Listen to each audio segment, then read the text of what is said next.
June 2nd, 2016. Please rise and join me in the pledge of allegiance. To the flag of the United States of America and to the republic for which it stands, one nation, under God, indivisible, with liberty and justice for all. I call this meeting to order at 9 a.m. and open the floor to public comment. Hearing and seeing none, we'll move on with the agenda. First off is Dana Best, the discussion of Resolution 2016-17 regarding budget adjustments. Criminal justice and intermediate punishment is requested to increase revenues and expenses by $600 for treatment courts, fines, and the related expenses, and this is increasing the general fund subsidy by $600. Aging is increasing revenues and expenses by $27,029 for increases in the funding of Aging Disability Resource Center and nursing home transitions. And nursing home is increasing revenues and expenses by $3,100 to adjust the budget to actuals. Are there any questions or comments for Dana? Amy, you're up again, please, for number 4. That would be discussion of the 2016-17 fiscal budget.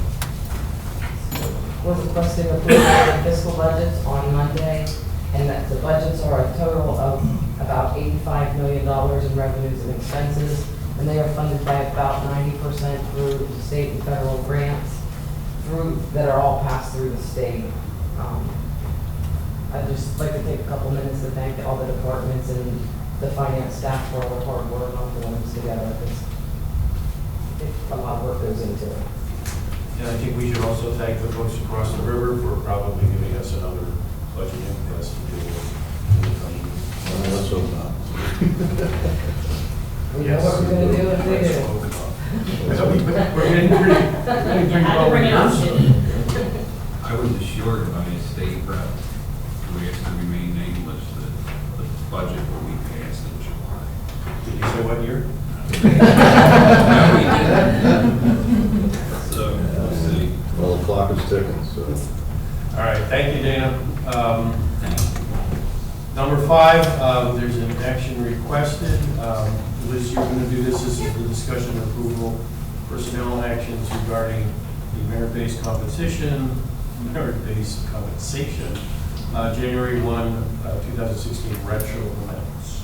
Good morning, Commissioners. We're requesting that the retro amounts for the hourly increases that were based on the merit-based compensation plan to be approved today so that it gets paid in the employee's paycheck. Any questions, comments for Liz? All right, thank you. Next we have Action is requested today. Oh, I'm sorry. Sorry. Go ahead. Yeah, Mr. Chairman, I'll make a motion to approve the merit-based compensation adjustments retroactive to January 1, 2016. Okay, I'll second the motion. All in favor of the motion, say aye. Aye. Motion carries. Thank you. Now moving on to item number 6. We call on Brooklyn's own Bob Madrosa and Shippensburg own to talk about the question of recommendation to approve Cumberland County's ASME CNRC voluntary separation plan. Good morning, Commissioners. I'm going to cover both items 6 and 7 in my discussion. As you may recall, the nursing home union contract and the Sheriff's Association contract that were approved at the end of last year both had VSP provisions in them. The nursing home VSP required one employee to enroll, and then the individuals would be eligible for a $10,000 VSP. The Sheriff's Association was tiered based on the number of Sheriff's Association employees who enrolled. 1 to 3 would have equated to 15,000. 4 or more employees in the association enrolled would have equated to 20,000. On the Commissioner meeting of March 16th of this year, the Board of Commissioners approved the plan documents for the VSP, which kicked off the project clock and started the time frame for employees to enroll. We had open enrollment from April 1st until May 18th as legally required.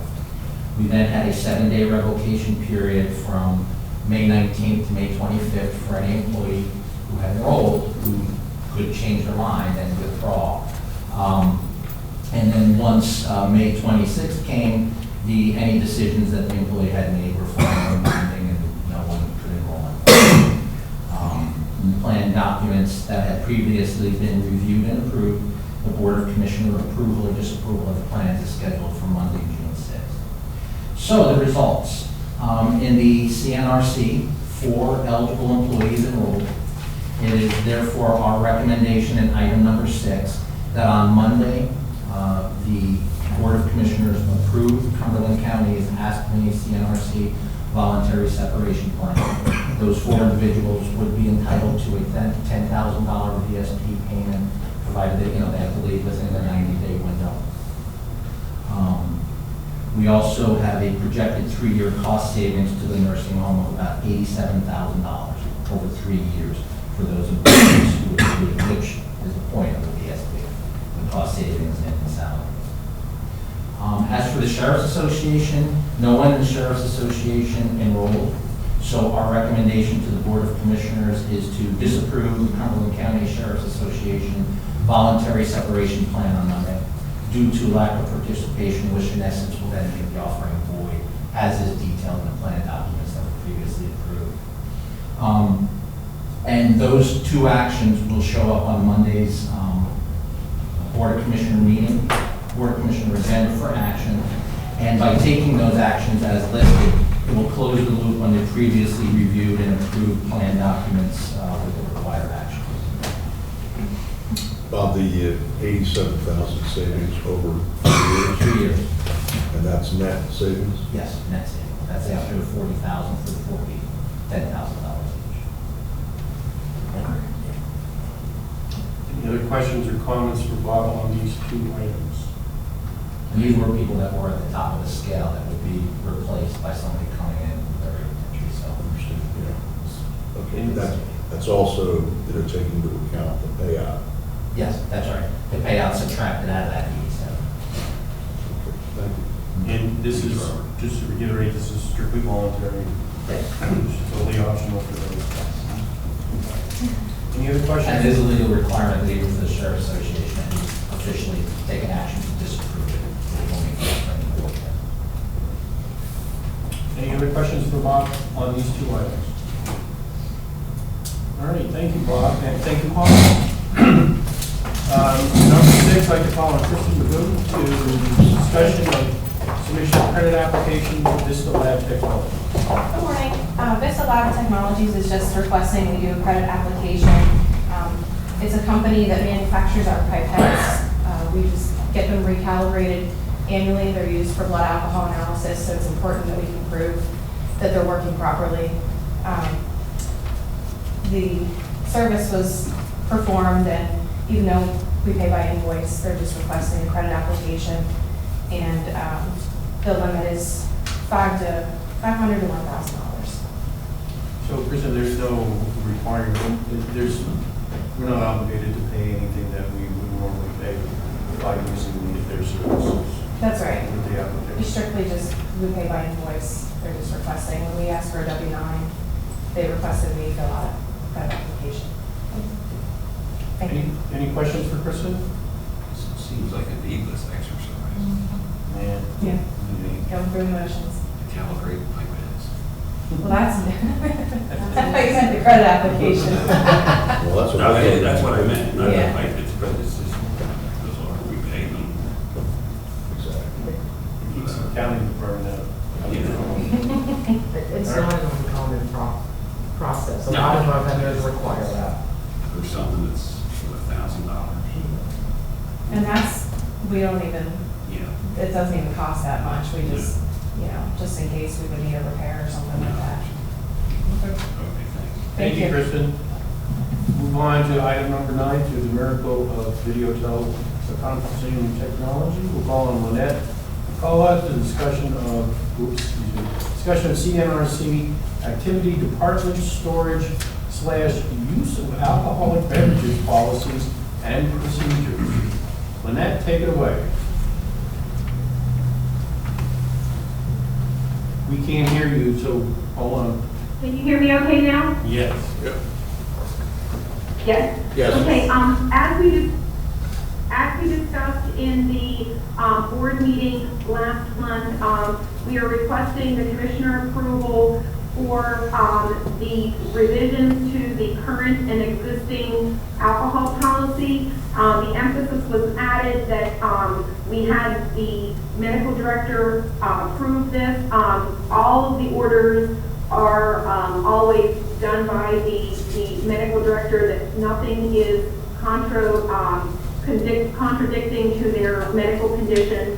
And I believe that we discussed this fairly at length at the board meeting. Are there any questions? Lynette, just to clarify, this is not turning CNRC into a bistro or bar room. This is a service that is provided strictly for the residents and based on donations from private individuals. No way violates any of Pennsylvania's or local ordinances regarding licensing or the serving of alcoholic beverages. That is correct. And like I said, this is just a revision for the current policy, and all the reporting and the security and all of that kind of thing has been intact and will continue to be intact, that all of the documentation that's needed is here. Right, are there questions or comments for Lynette on this item? I just have a question for our solicitor, Keith. I'm sure you fine. Yes. Just for the record, thank you. All right, thank you, Lynette. Let's move on to item number 10 and call on Solicitor Brenneman regarding Resolution 2016-18, PennDOT authorization resolution. Morning, Commissioners. This is a standard PennDOT resolution. It came about as a result of an item under 11H that Kirk Stoner is going to review with you.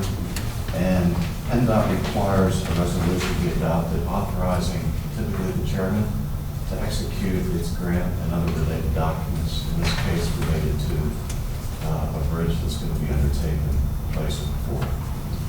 So I prepared a resolution in their form, and you don't have to take action on that until Monday, which I'm on. Any questions for Keith on this?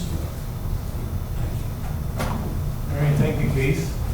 Next are contracts and grants, so Mr. Sandy, please take it away. Thank you, Larry. Good morning, everyone.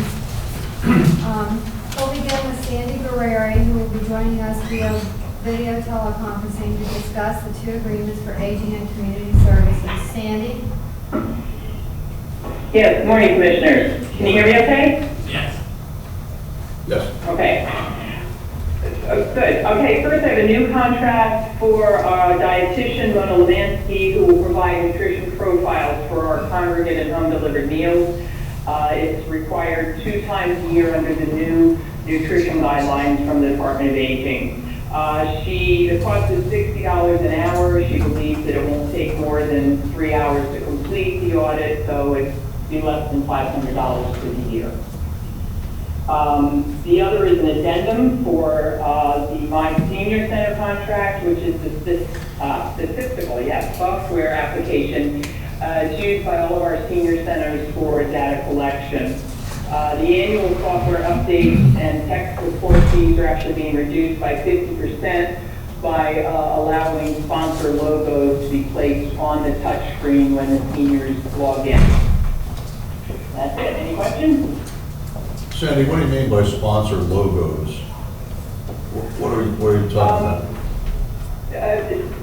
Basically, hospitals, nursing homes, rehab centers, pharmacies, they will actually be able to put a logo on the screen that they are, logging into.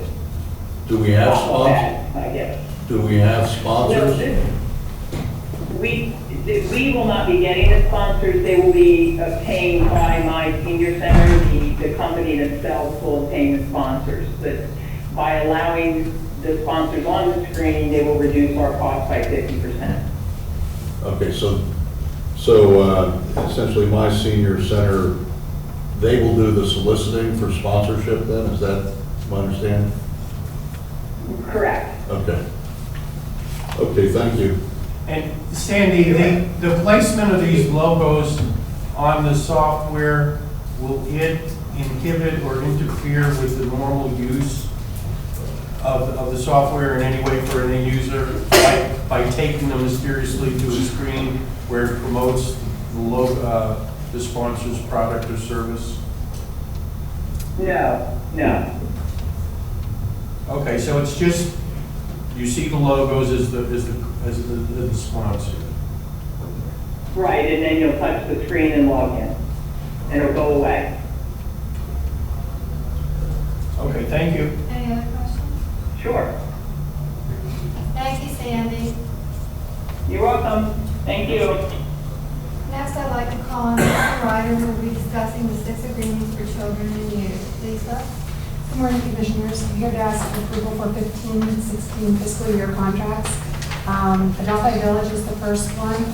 They're asking anywhere from a 0 to a 10.8% increase. We use them for our community-based residential. The one that was a 10% increase is just bringing it up to the same levels as all the other programs. They've been running lower than other the previous fiscal years. And their rates are in line with other services that are similar. The second one is Families United Network. They have both community-based residential and foster care, and they have not requested a rate increase for this fiscal year. The next one is Northwestern Human Services. Their rates, this is for their community-based residential services. They requested anywhere from a 0 to a 3% increase. It's used by us in our juvenile probation department. The next one is an addendum for NHS. This is to remove 2 programs that closed back in December of 2015. The Glen Mills Schools is a residential program that is used by our probation department. They're requesting almost a 3% increase in their programs. This is the lowest residential program that we use. It's probably less than a third of some of our other residential programs. They typically have 1 to 3 kids there at any time. And then the last is Northampton County Juvenile Justice Center, and this was to add another option for the probation office for detention services, since we have a tough time finding detention beds. Are these dates correct? They're all in July 1, 2015. Yes. Why are we acting on them now? Typically, because there's a process with the state, they have to review the budget. The budget packets, and we bring them as they are reviewed and approved. So we still have about 10 to 15 that will be coming for 15 this year. Yep. These are all pretty much retroactive then? Yes. Yeah. Yes. And Lisa, when you say there's a range from 0 to 10 or 0 to 3, are there different units within each one of these? No, there's about 10 to 15 different programs with that individual provider. Like Adelphi has, about 12 different programs, and we may not use the one that we get granted the increase. It's just they requested it. Any other questions for Lisa? Thanks, Lisa. Next, we'll call on Lynette again to discuss the 2 agreements for CNRC. Lynette? Yes, Commissioners. The first agreement is a premier GPO, group purchasing organization. This is just to allow us to have access to their GPO pricing for our balloon bags. There's no obligation, and we only rent them as we need for the residents. But this provides us with the best pricing that we can get with KCI. Any questions?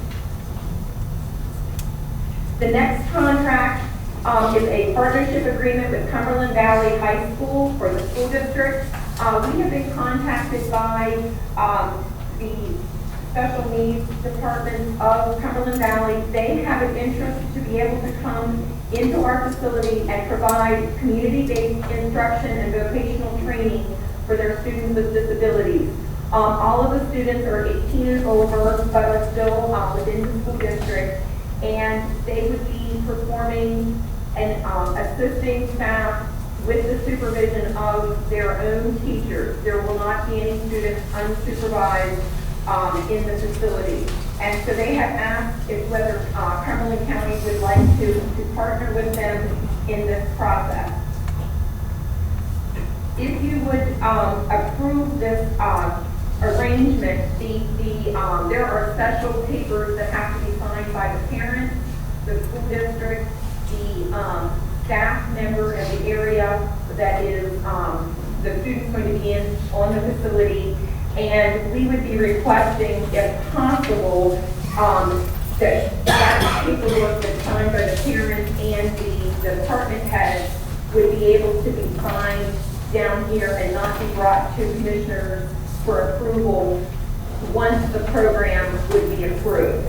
Because the students may come and go, and we don't want to have the start of the school year and not be able to be responsive to the program. Are there any questions? Yeah, is Keith, have you reviewed this? I did. Okay, so we're covered on liability issues vis-a-vis our residents and the students. If I recall correctly, there will be an individual with the student, not on the That is staff. correct.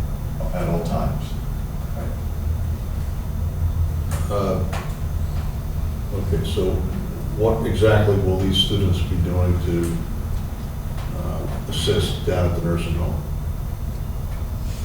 There could be a multitude of different types of work. They could be assisting in activities. They could be doing preparation work for any of the departments as far as filing, copying, any of the support functions. They would have no direct responsibility or contact with the residents as far as performing care, because they would not be qualified, of course, to perform care. But they would be providing support functions for the current existing staff and learning different vocations. Are there any other questions for Lynette? Not at this time.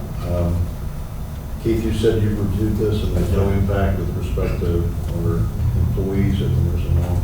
I couldn't see it based on what the program described, the participation would be. Okay. Just a quick thing for Sue Harbaugh from our IDD department. Is this the kind of program, I know it doesn't specify whether it's physical disabilities or intellectual development disabilities or both, but I know your department is doing a lot of work trying to place people with these kinds of disabilities into career development stuff. Yes, that's correct. This is in line with kind of your philosophy Right. of the program. With the passage of the Workforce Innovation Opportunities Act, the schools are now charged with finding more vocational opportunities for the students as part of their, educational experiences. And so this would fall into line with that. Okay. That's what it is. Thank you, Sue. I was, with respect to the contract that we have with our employees, it asked me. There's no issues. I'd have to look at that again. I don't believe there are, but I didn't look at the contract that's under consideration today from that perspective. Okay. I think it's a wonderful opportunity for these students, and I agree with the goal here of helping them, if you will, assimilate into the. And if I can intersect here, in the number 2, employees will not suffer job loss or reduction of hours due to the student instruction at the business. That is in the actual Cumberland County School District contract. And I know you're referring to the AFSCME contract, but the idea of the program is not to eliminate jobs or to do anything to the hours of Claremont staff. This is truly for instructional purposes for the students. Right. Intention is one thing, perception is another. I think the intent is pretty clear. I would suggest that Liz just confer with AFSCME to give them a heads up and to clarify the intent and letter of the provisions here so that they don't perceive it as something negative once Keith has sort of looked at the language and make sure that it's. Yeah, I would hope that the union would not have any negative reaction, but I would best that consultation occur.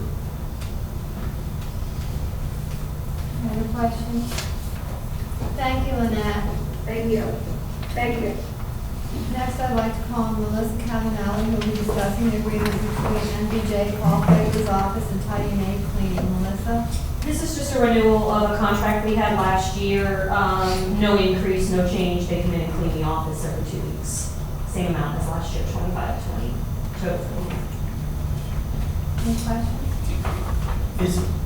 Melissa, this may not be a question for you. I know with facilities, we've gone back and forth between outsourcing and insourcing janitorial services. Is this program, it sounds like it's been in place for a while. Is this in line with John's overall approach about this? Yeah, so the DJs we have a kind of a hybrid. A couple of them use services like this. A couple of them, we have 3 offices, and I apologize, it's Day, Coic, and I cannot remember who the third one is off the top of my head. Share one part-time employee who does like 4 hours of cleaning each week at each office, so it's only 12 hours a week even, so it's a part-time employee. It kind of depends on their preference as far as, who they prefer to have in there. Some of them prefer to have an employee they have to deal with and hire and everything else. Some prefer just a contractor. Costs are fairly minimal either way. Thank you, Melissa. Next, I'd like to call on Frank Goshorn, who will be discussing the agreement between the Domestic Relations Office and Atlantic Tomorrow Office. Frank? Thank you, Sandy. Good morning, everyone. Requesting approval of a contract with Atlantic Tomorrow to convert our over 2 million images from our current legacy system to the statewide system. If this looks familiar, it's because this was before you and approved back in February. What happened before the actual documents got converted full circle, changed their name to Atlantic Tomorrow. So this is basically the same contract with a different name. The 11,000 plus is going to be covered 100% by state funds. Frank, can you explain the marketing philosophy that led them from Full Circle to Atlantic Tomorrow? Neither really seem to have much to do with domestic relations. That's an unusual name, yes. And this is all paid for by the state.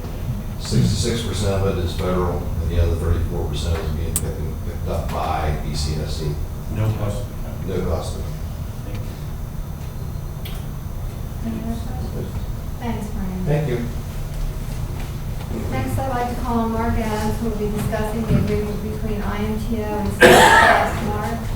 Good morning, Commissioners. This is our annual maintenance and support agreement and hosting agreement with Civic Plus, who manages our website.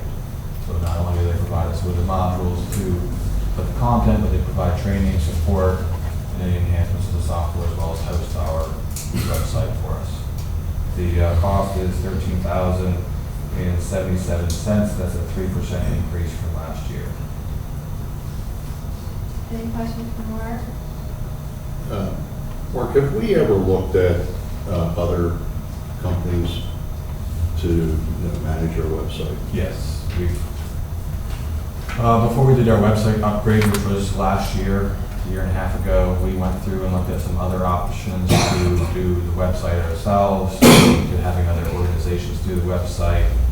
We've even recently had a chance to look at companies just to host a site individually. The cost would still be that amount, plus we still have to pay the software and all the other fees on top. So it's very reasonable for these folks to charge us this amount for hosting, support, and software and all that. Okay. And I know at least, I've been one of the board, and I know that it's more flexible now on the website in terms of, I know at one point in time it's very difficult to navigate and or make changes to the site. So at least I think there has been some improvement there. We've used the same company. They're continuing to improve their product. So, I think this is worthwhile expense. And Mark, a number of the counties in the region also use them, I believe. Correct.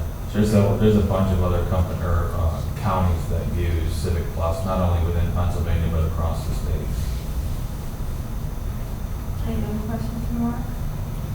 Thanks, Mark.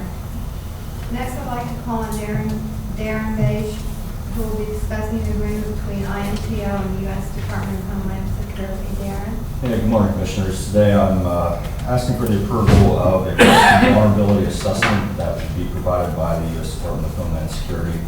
They'll come in, analyze our network, determine our risk from a security standpoint, and try to improve that for us. There's no cost to this, it's completely free. Who's doing this? The Department of Homeland Security. Darren, is this a requirement? No. We had a security assessment done probably in 2012, I believe, by a vendor that we actually paid for. Department of Homeland Security actually provides more of a security assessment, and it's free one time. If you do it multiple times, then you have to start paying for it. Thank you. Thank you, Darren. Next, I'll call on Sue Carvall to discuss one agreement for MHIDD for fiscal year 2015-16 for early intervention and 2 agreements for fiscal year 2016-17 for intellectual and developmental disabilities. Sue? All right, the first contract for early intervention is an amendment to Soviet Therapies contract for $34,021. They provide therapy services to our smallest consumers. The ones for intellectual and developmental disabilities, the first one is a new contract due to an ownership change. Harrisburg Home Health Holdings now have taken over Angels on Call, so we need to redo their contract for the remainder of the fiscal year. And it is $24,490. It covers the period April through June 30th. And for Keystone Service Systems, it is also an amendment. We added $5,000 to their contract for supported employment services so that they could work on our summer employment mini grants that we do with our students.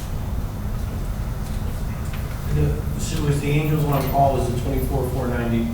How does that compare to the last year? It's the same. It was just a transfer. It's just basically a name change. Thank you, Sue. Next, I'd like to call on Kirk Stoner, who will be joining us via video teleconferencing to discuss the PennDOT grant and the addendum to the Roebuck contract for the planning department. Kirk? Good morning, Commissioners. The first item we have here is the reimbursement agreement for the Craighead Bridge replacement project. See the maximum out there, about $3.5 million. This carries us through the entire construction project. It's slated to begin later this year. Good on that one? Second item here, Commissioners, is an addendum. It's a change order 4 to our 2015 maintenance contract. Doing work on the Berger's Bridge, we're cleaning off the existing asphalt deck. As we did that, we found deterioration to the underlying beams. Rather than just repair the deck and and ignore that deterioration, we have a change order here to actually repair the beams, which should take us through another several years of lifespan for that bridge. So you're looking at a cost of about $52,000 for that and require another week or 2 of closure of the bridge. Are there any questions for Kirk? No. Thank you, Kirk. Yes, thanks. Next, I'd like to call on Earl Wright to discuss the agreement between the prison and LexisNexis. Earl? Morning, Commissioners. This is a 3-year renewal agreement with LexisNexis for maintaining, for furnishing and maintaining the inmate law library. The annual cost is $8,640 for the year. This is a $735 increase over our current agreement, and that's mostly because we're adding a second subscription via next use. Earl, is it a legal requirement to provide? Yes, that's what they're required. Any other questions for Earl? Thanks, Earl. Thank you. That's all I have on that. Thank you so much. We'll move on then to item number 12, and that is not Bob Shively. That's Claudia. Well, regardless. All right, so we're going to talk about the Cumberland County Department of Public Safety's 2015-16 annual assessment report on hazardous material emergency response preparedness. Bob/Claudia, take it away. And Bob is somewhere listening on his phone, so he's giving moral support, so he didn't deserve that. What we have in front of you is the hazmat emergency response preparedness annual assessment.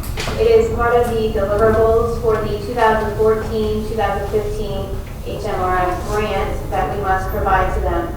It is a good summary that will help you be informed of what the threats to the public safety, the public health, and our environment are if there were to be a release of any of the hazardous materials that are located in and transported through the county. It also summarizes what resources we have available to us and where our unmet needs might be if there were to be a release, and how those resources work together to mitigate and counteract the threat.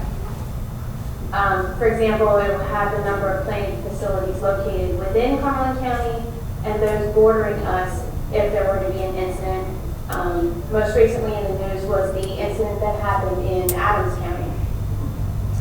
It also will identify the new facilities that have come into the county. So, you know, they pop up warehouses everywhere, but we in contact with them and get an inventory of what they have on site. It'll identify the training and activities of our hazardous materials team, and it'll also outline how we will sustain and improve that team and the response. And the last few pages of that document are the financial summary. It just provides the what we anticipated to spend, what we actually spent, and what we'd like to spend with the new grant that we had just applied for a few weeks ago. That's it. Any questions? Just that, Claudia, thank you very much, and I appreciate that. But you mentioned that this is before us. I haven't had, I don't see it before us, but could we maybe see a copy of it prior to Monday? If I have any questions, I'll be back in touch then, okay? Absolutely. All right, thanks, Claudia. Claudia, is there? Have a good day. Claudia, don't go away yet. Is there any action? Is there any action required on this, or is this like a Monday, or is this for the commissioner's information? No, we're good for a Monday signature. Okay, so it does require a signature on it. All right, Monday, yep. thank you so much. Yep. And thanks to Bob, Okay. too. Thank you, Bob, as well. All right, let's move on to item number 13. We have Lynette back for a request to authorize advertising bids to provide full-service beauty and barber services at the nursing home. Yes, I, on behalf of the nursing home, I'm requesting the approval to advertise for our bid for our beauty and barber services within Claremont. We have had the same contractor for the last 6 years, I believe it is. We are, at the request of Keith, going out to do an RFP to solicit bids for our service. Our beauticians do approximately 3,500 services a year, and we are soliciting for that service. The presentation by all of the vendors will be requested to be done to the Claremont administration the week of June 20th, and then the bids would be due, if you approve the advertising, by July 1st with an award on July 14th, which corresponds with the expiration date of our current existing beautician, which covers, I believe it's till August 31st. So that would provide for transition time. Any questions? Okay, thank you, Lynette. Thank you. Moving on to item number 14, call on Mr. Redmond and Commissioner Hertzler. Discussion of proposal from the Galata Group to undertake consensus building exercise across the county, Cumberland County Housing and Redevelopment Authorities, and Cumberland Area Economic Development Corporation. Okay, well, I'll kick it off, and then if our solicitor has some additional comments, that's fine. But as the liaison commissioner to the county's housing and redevelopment authorities, and as we move forward in both economic development and economic revitalization of the county, I believe it's important that we want to, we we've just been involved in an update to our comprehensive plan with respect to strategies relative to economic development and economic revitalization. And I think it's important that both of these wonderful organizations that we have serving our county, Cumberland Area Economic Development Corporation and the county's redevelopment and housing authorities, essentially work in full cooperation and coordination so that we achieve the goals that we're all looking to achieve. The right hand needs to know what the left hand is doing. We certainly can't be in a situation where we have competition between these two entities in any way, shape, or form. I think that to the extent possible, we want to improve efficiencies, make sure that we have a one-stop shop, that we have a business interest that's interested in redevelopment, that essentially they shouldn't be shuffled on over to the redevelopment authority after going through KDIC or vice versa, that there needs to be better coordination and we want to ensure continued cooperation. So along those lines, as you know, the Housing and Redevelopment Authority is currently in transition. There's a new executive director about to come on board. And so what I would suggest is that we're going to engage in a facilitated session. And we're going to look to engage the Galata Group, headed by Chris Galata. Chris is a former executive director of the county's Housing and Redevelopment Authority. He also served as a board member of the Cumberland Area Economic Development Corporation. So he has a good understanding of both organizations, and I think he is a good choice to lead this discussion. And again, we're looking to avoid any conflicts and make sure that the responsibilities of both organizations are clearly defined so that there's no confusion or misunderstanding. So I think that's what this process is about. Keith, do you have any? I reviewed the contract, made some changes to it, and I feel it's in order. Okay. Any Brother Vince, do you have any additional comments? Yeah, this seems pretty basic. Okay. Anyone else have any comments or questions on this matter? Thank you. Next up is Commissioners' Liaison Reports. Chairman DeFulico. Yes, I have none this time. Thank you. Commissioner Herzog. Okay, well, just a couple of things. The county's Conservation District Board met Tuesday evening, May 24th, and after participating in a pilot program, our county's Conservation District Board decided to move forward with full participation in the so-called Chesapeake Bay Reboot Initiative, whereby district staff will participate in inspections of farms to ensure compliance with DEP requirements related to manure management and agricultural erosion and sediment control. Not all of the county conservation districts in the state have chosen to participate, and that means that in those counties, inspections will be conducted by DEP. A couple of points as to why I believe our conservation district's unanimous decision was a wise move. First, if they had chosen not to participate, Cumberland County would have lost state funding of about $56,000 for one of our county's bay technician positions, and we would have potentially jeopardized future state funding in the neighborhood of about $100,000 annually for the implementation of agricultural best management practices. Second, these inspections will be conducted by county staff that have developed a rapport with our farmers and our farming community, and will work in a cooperative way to achieve compliance.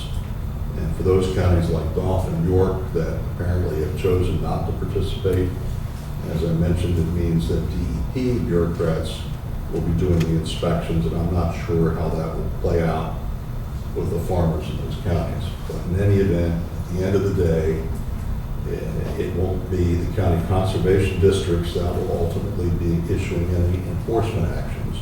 DEP will be responsible for all enforcement actions. And finally, these steps are minor to make sure that best management practices are in place and accounted for compared to what our farmers could ultimately face if the federal EPA takes further action in the state. The whole focus of the Chesapeake Bay reboot is aimed at ensuring a partnership, cooperative approach as opposed to a top-down mandated approach. And hopefully we're headed in the right direction this time. The 911 Advisory Board's funding formula subcommittee has met via conference call yesterday and the Wednesday before. We're working to encourage a fair funding distribution formula for 2017 and in the years ahead, and one that will treat Cumberland County well, but also be fair statewide. And I very much want to just acknowledge and the fact that I appreciate the input and counsel that Bob Shively and Claudia Garner of our Public Safety Department have provided to me. As to this point, we have had some significant input, I believe, into the process. The Assessment and Taxation Committee of the County Commissioners Association that I chair held an in-person 4-hour committee meeting at the County Commissioners Association headquarters across the river this past Thursday. The focus of the discussion centered on the ever elusive goal of securing state action to permit counties and other local jurisdictions new options to relieve the property tax burden and reform our antiquated, archaic system of local government finance in Pennsylvania.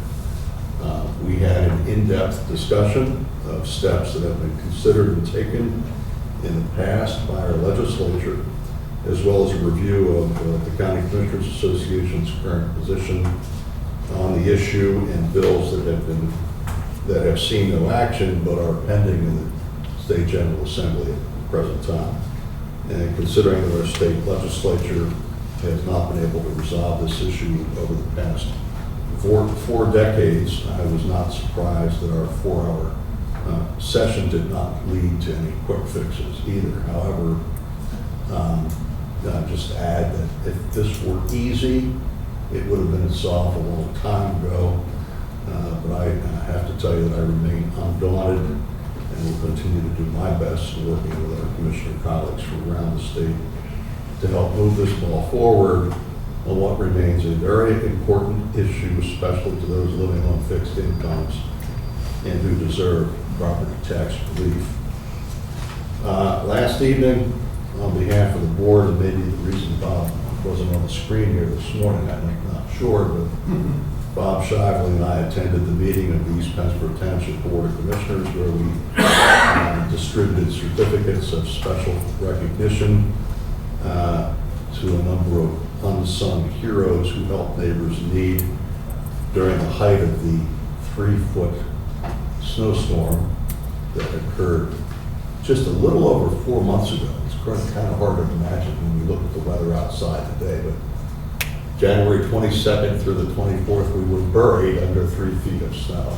And so a lot of folks in our communities stepped up to the plate to help neighbors in need.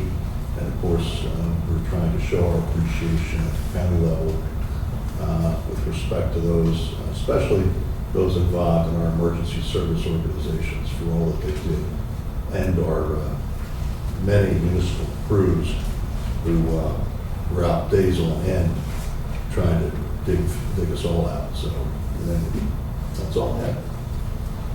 Any questions or comments from Commissioner Herzler? Thank you. I'd like to report on executive sessions on May 25th, 2016 at 2:30 p.m.